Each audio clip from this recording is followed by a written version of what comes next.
Thank you, Mr. Chairman. And I want to thank the chairman and ranking member for their bipartisan work on the bills this committee is considering today. While we've moved past consideration of the Foreign Service Modernization Act, I do want to come and speak in support of Representative Lawler's bill, and I'm pleased that it just passed this committee.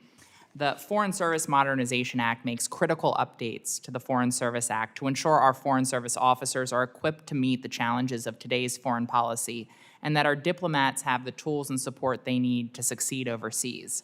I'm especially proud that my bill, the Stop Scamming Americans Act, was included in this bipartisan process.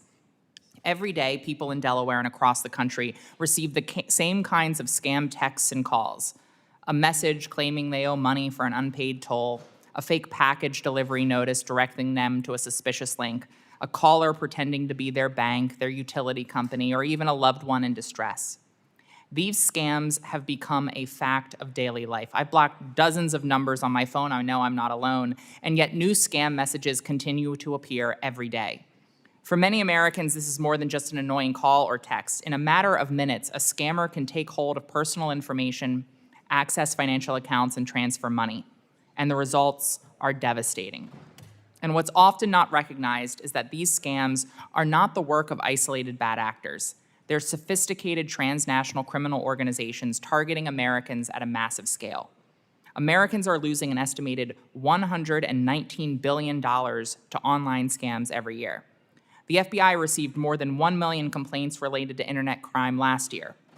$7.7 billion was stolen from older Americans in 2025 alone. Sadly, in many cases, these criminal enterprises are also connected to human trafficking.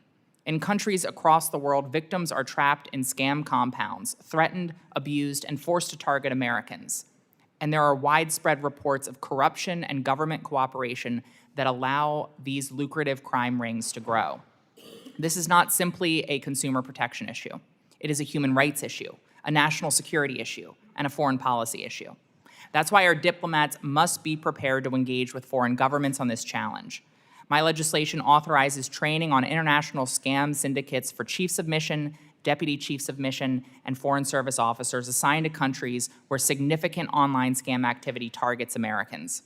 In order to take down these crime rings, our diplomats must understand where these networks operate, how they move money, how they exploit vulnerable people, and what tools are available to work with our allies to dismantle them.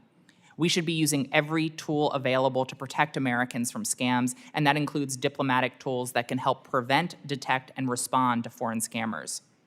Because scammers are stealing from our constituents every single day, and our government should not just be aggressive in going after them, but should use the full might of our diplomatic efforts, I'm proud that my legislation was included in today's bipartisan bill. Thank you, and I yield back. Generally yield.